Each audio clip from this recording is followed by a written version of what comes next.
अस्सलाम वालेकुम, my self doctor इकरा। आज इस टॉपिक पे मैं ब्रीफली डिस्कशन करूँगी। वो टॉपिक है कि हमारा ड्राई माउथ यानी खुश्क मुँह या जिसको ज़ीरोस्टोमिया भी हम मेडिकल टर्म में कहते हैं, ये क्यों डेवलप हो जाता है और इसका क्या ट्रीटमेंट प्लान है। तो जी पहले जानते हैं कि ड्राई माउथ होता क्या है। ड्राई माउथ जिसको हम मुँह की खुश्की भी कहते हैं या खुश्क मुँह होना, या फिर इसको हम मेडिकल टर्म में ज़ीरोस्टोमिया भी कह सकते हैं।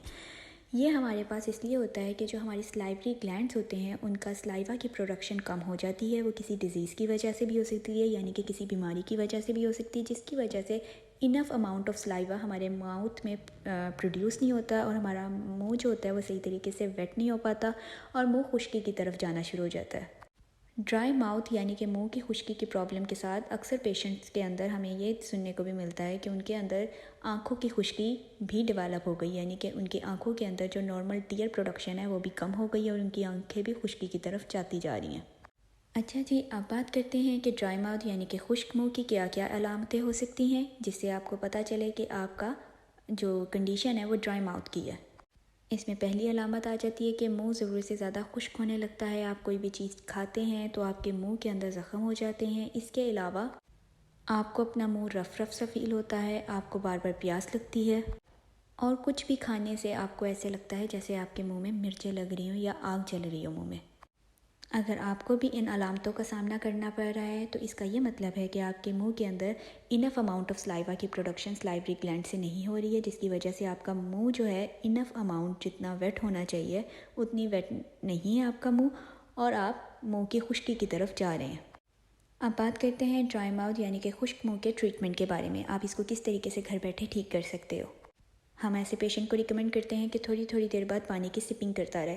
थोड़ी थोड़ी देर बाद जब वो पानी सिप सिप करके लेता रहेगा तो उसकी वजह से उसका मुंह जो है काफ़ी हद तक वेट रहेगा और ये ड्राई माउथ का प्रॉब्लम काफ़ी हद तक कम हो जाएगा। इसके अलावा हम पेशेंट को रिकमेंड करते हैं कि वो बबल गम को चुबाए। जब वो बबल गम को चुबाएगा तो उसकी वजह से भी स्लाइवा प्रोडक्शन इंक्रीज़ करती है। अगर पेशेंट डायबिटिक है तो हम उसको कहते हैं ऐसी बबल गम ले जो शुगर फ्री हो। इसके अलावा आप स्लाइवरी सबस्ट्रेट भी ले सकते हैं, आर्टिफिशियल स्लाइवा भी ले सकते हैं। ये ओवर द काउंटर ट्रीटमेंट है जो आप फार्मेसी से जाके ले सकते हैं। जिनका मुंह खुश्क होता है या ड्राई माउथ की कंडीशन जिन पेशेंट्स के अंदर डेवलप हो गई होती है, उनको ट्रीटमेंट के साथ साथ हम ऐसे पेशेंट को रिकमेंड करते हैं कि वो हर 3 से 6 महीने के बाद डेंटिस्ट को ज़रूर चेकअप कराएं। डेंटिस्ट को चेकअप कराने का वजह ये होती है कि क्या ड्राई माउथ होने की वजह से वो एट हाई रिस्क होते हैं कि उनके दांतों के अंदर कीड़ा लग सकता है इन फ्यूचर। तो इसके लिए डेंटल चेकअप हर 3 से 6 महीने के बाद ज़रूरी है। इसके अलावा जिस चीज़ से हम मना करते हैं पेशेंट को वो है सिट्रस फ्रूट, यानी कि हम उसको लेमन हो गया, ऐसे खट्टी चीज़ें लेने से मना करते हैं कि खट्टे फल ना खाए। इसकी वजह से भी उसको गला ख़राब हो सकता है और उसकी वजह से भी उसका जो कंडीशन है ड्राई माउथ की, मुंह की खुश्की की, वो और ज़्यादा वर्स हो सकती है। मैं उम्मीद करती हूँ मेरी आज की ये वीडियो आपके लिए इन्फॉर्मेटिव होगी। मज़ीद इन्फॉर्मेशन हासिल करने के लिए मेरे चैनल को सब्सक्राइब करें। तब तक अपना ख्याल रखें। अल्लाह हाफिज़।